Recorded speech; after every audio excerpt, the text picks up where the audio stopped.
Hello everyone, আমার চ্যানেলের নতুন ভিডিওতে তোমাদের সবাইকে স্বাগতম। ভিডিওটা শেষ পর্যন্ত দেখার জন্য অনুরোধ রইল। আজকে আমরা বেরিয়ে পড়েছি একটা নতুন জায়গা ভ্রমণের উদ্দেশ্যে।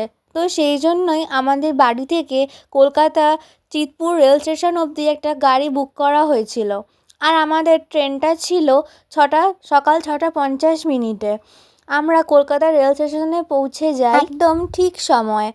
পৌঁছে গিয়েই টিকিট কাউন্টারে টিকিট কেটে নেওয়ার পর আমরা কিছুক্ষণ ওয়েট করি ট্রেনটার জন্য। আর আমাদের ট্রেন একদম 6:50 ছেড়ে দেয়। ট্রেনটা যেহেতু খুব একটা খালি ছিল না, তাই আমরা 5 জনই একটা সিটের মধ্যে জায়গা করে বসে নিই। আর আমার যে পছন্দের সিট ট্রেনে সেটা হচ্ছে জানলার সাইড, আর আমি সেখানে বসেও পড়ি। যেহেতু বাইরে প্রচণ্ড ঠান্ডা ছিল, রোদ ওঠেনি, কুয়াশা, তো আমি যাতে ঠান্ডাটা না আসে তাই আমি জানলাটা বন্ধ করে রেখেছিলাম। যাই হোক, দেখতে দেখতে আমরা পৌঁছে যাই মুর্শিদাবাদ রেল স্টেশন।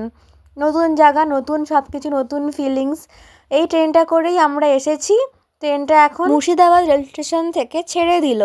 স্টেশন থেকে বেরিয়েই একটা ঘোড়ার গাড়ি দেখে বুক করে আমরা 5 জন মিলে চলে যাই ফার্স্টে হোটেলে।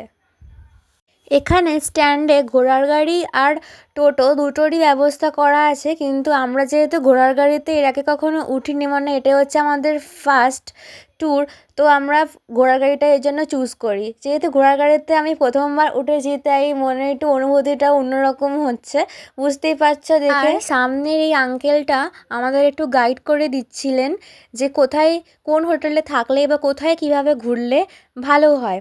ওনার কথা মতোই আমরা একটা লজ ভাড়া করে নিই, সেটা হচ্ছে এই লজটা। এটাই হচ্ছে আমাদের লজ। রুমটা আর ভেতর থেকে দেখালাম না, এটাই হচ্ছে আমাদের লজ, পাপিয়া লজ। তো রুমে কিছুক্ষণ আধ ঘন্টার খাওয়া দাওয়া বিশ্রাম করে নেওয়ার পর আমরা বেরিয়ে পড়ি অন্যান্য মুর্শিদাবাদের সাইট সিন ঘোরার জন্য। প্রথমে ভয় লাগলেও পরে কিন্তু আমি অনেক আনন্দ পেয়েছি। আর আমাদের এই ঘোড়াটার নাম ছিল পাখি। আর পাখিতে করে আমরা ফার্স্ট চলে যাই জাহান কোষার কামান দেখতে। এখন এসছি এটা জাহান কোষার কামান। বলা হয় যে এই কামানটি নাকি বাংলাদেশ থেকে জাহান কোষা এখানে এনেছিলেন, আর এটা নাকি পলাশির যুদ্ধে ব্যবহার করা হয়েছিল। কামানটা কিন্তু বেশ বড় আর দেখতেও খুব সুন্দর, অনেকটা লম্বা। অনেকক্ষণ এখানে আমরা ফটোশ্যুট আর ভিডিও করে নেওয়ার পর সব জিনিসের কথা ইতিহাসে যদিও আমি এর আগে বহুবার পড়েছি, কিন্তু সামনে থেকে দেখার মজাটাই কিন্তু আলাদা হয়। আমি এটার ভেতরে প্রবেশ করার দরজাটাও একটু অন্যরকম দেখলাম। যাই হোক, এটা দেখার পর আমরা পৌঁছে যাই কাটরা মসজিদ দেখার উদ্দেশ্যে। এটার নাম হচ্ছে কাটরা মসজিদ। মসজিদটা কিন্তু বাইরে থেকে খুবই সুন্দর দেখতে, যেমনটা দেখতে বাইরে থেকে সুন্দর তেমনি ভেতরেও। তো আমরা পুরোটা ঘুরে ঘুরে দেখি। মসজিদে কিন্তু চারিদিকে একটু বাগানের মতো রয়েছে, ফুলের বাগান, তোমরা দেখতেই পাচ্ছ। মসজিদটা কিন্তু অনেকটা বড় জায়গা নিয়ে তৈরি হয়েছে। আর মসজিদের ভেতরে যে গম্বুজগুলো রয়েছে, এই গম্বুজটা কিন্তু একদম ঠিকঠাকই ছিল, কিন্তু আমি শুনেছি যে একবার নাকি ভূমিকম্পের ফলে এটা ধসে পড়ে এবং এরকম ভগ্নাবশেষে পরিণত হয়। মসজিদটার ভেতরে আমরা দেখতে পাই অসংখ্য সারি সারি ছোট ছোট ফুলের গাছ রয়েছে, একটা ছোটোখাটো বাগানের মতো। এটা কিন্তু অন্যরকম একটা সৌন্দর্য আমাদের সামনে তুলে ধরে। এছাড়াও রয়েছে মসজিদের গায়ে গায়ে এরকম নকশা করা ছোট ছোট কাজ, তারপরে এরকম পুরনো দিনের কাজ হলেও এই গোটা মসজিদটা কিন্তু আমাদের সামনে একটা আলাদা রকম সৌন্দর্য তুলে ধরে, যা খুবই ভাল লাগছিল দেখতে। আর এমনিতেও তোমরা দেখবে কোনো জিনিস, সেটা যেই হোক, মানে যেটাই হোক, থিওরির থেকে প্র্যাকটিক্যালে দেখলে কিন্তু বেশি আনন্দ পাওয়া যায়। এটা হচ্ছে মসজিদটার ভেতরে অংশের একটা গ্রাউন্ডটা কিন্তু অনেক বড়, অনেক মানুষই এখানে ঘুরতে এসছে। আর আমি বলবো মুর্শিদাবাদের সাইট সিনে কিন্তু এটাও একটা অন্যতম জায়গা। আমরা জানি যে হাজারদুয়ারিও একটা খুব ভালো জায়গা, কিন্তু এটাও মিস করা অবশ্যই উচিত নয়। এটা হচ্ছে মন্দিরের পেছনের দিকের অংশটা দেখলেও দেখতে পারবো আমরা একই ডিজাইন, একই সব কিছু মাঠের মতন, পাশে পাশে গোলাপ গাছের, ফুল গাছের দেখে কিন্তু খুবই ভাল লাগে। এখন আমরা চলে যাচ্ছি অন্য ডেস্টিনির উদ্দেশ্যে। আমাদের পরবর্তী স্পট হচ্ছে নবাব সিরাজউদ্দৌলার কাঠগোলা বাগানবাড়ি। এই বাগানবাড়িটাও বলা হয় 180 বিঘা জমির ওপর এখনও দাঁড়িয়ে আছে। আমরা অবশ্য এটা পুরোটাই দেখেছিলাম। এটা হচ্ছে বাউরি, আর ভেতরে একটা সুড়ঙ্গের মতো রয়েছে, এখানে একটা লক করা আছে, কাউকেই ঢুকতে দেওয়া হচ্ছে না। এটা হচ্ছে নবাব সিরাজউদ্দৌলার কাঠগোলা বাগানবাড়ি। বলা হতো এই বাগানবাড়িটা তিনি নিজে হাতেই তৈরি করেছেন আর নিজেই এখানে থাকতেন। এটার ভেতরে প্রবেশ করার জন্য আমাদের 5 জনের কিন্তু পার হেডই টিকিট লেগেছিল। এটা হচ্ছে বাগানবাড়ির একদম সামনেই পুকুর। এই পুকুরটার মধ্যে দেখতেই পাচ্ছ অনেক রকমের রঙিন মাছ, তারপরে হাঁসও আছে। সবাই দেখছে দাঁড়িয়ে দাঁড়িয়ে, তারপরে কেউ কেউ আবার ওদের খেতেও দিচ্ছে। আবার ঠিক বাগানবাড়ির সামনে একটা ঝর্ণার মতন রয়েছে। বাগানবাড়িটার ভিউ কিন্তু বাইরে থেকে মারাত্মক সুন্দর দেখতে। এটা হচ্ছে বাগানবাড়ির 2nd ফ্লোর।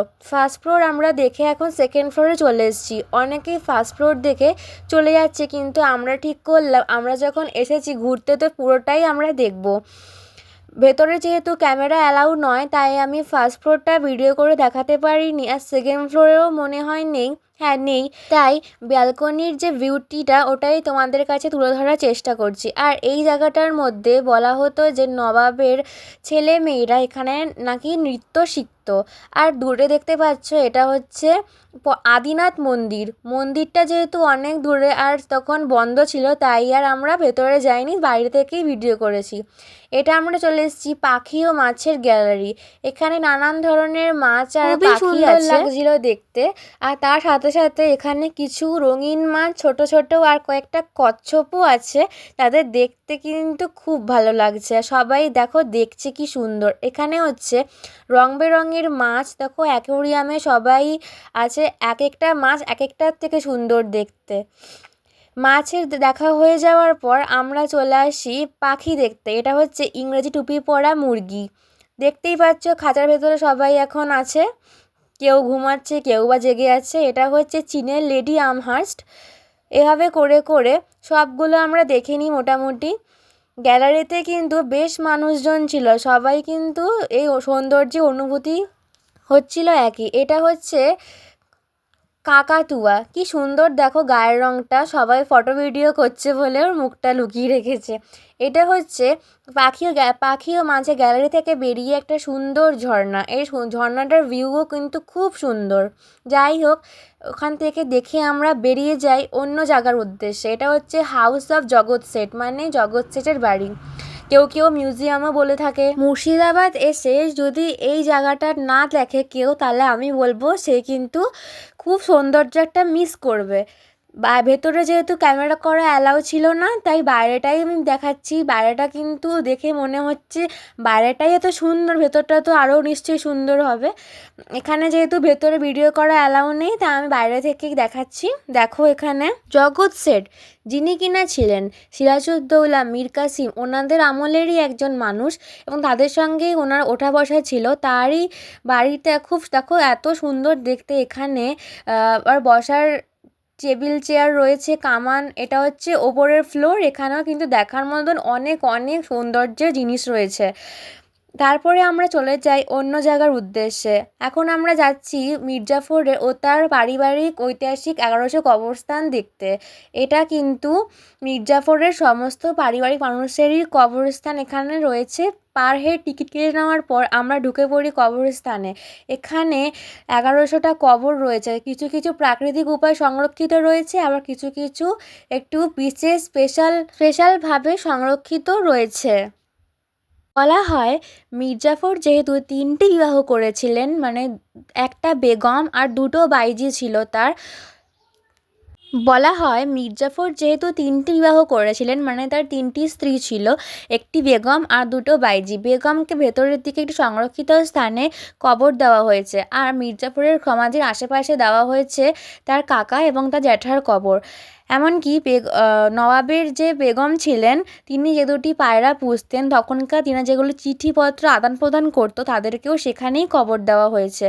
তো এখন আমরা চলে যাচ্ছি মুর্শিদ কুলি খাঁর বড় কন্যা আজিমুন্নেসার জ্যান্ত কবর দেখতে। এটা হচ্ছে আজিমুন্নেসার জ্যান্ত কবর। তিনি তার মৃত্যুর আগে তার মাকে বলে গেছিলেন যে তার সমাধির ওপর দিয়ে রাস্তা বানাতে। তিনি মনে করতেন যে মানুষটা যদি তার কবরের ওপর দিয়ে হেঁটে যায় তার একটু হলেও পাপ মোচন হবে। তো আজকে এগুলোই দেখা শেষ হয়ে যাওয়ার পর আমরা সবাই এখন হোটেলে ফিরে যাচ্ছি। তো আবার দেখা হচ্ছে দ্বিতীয় দিনে। টাটা।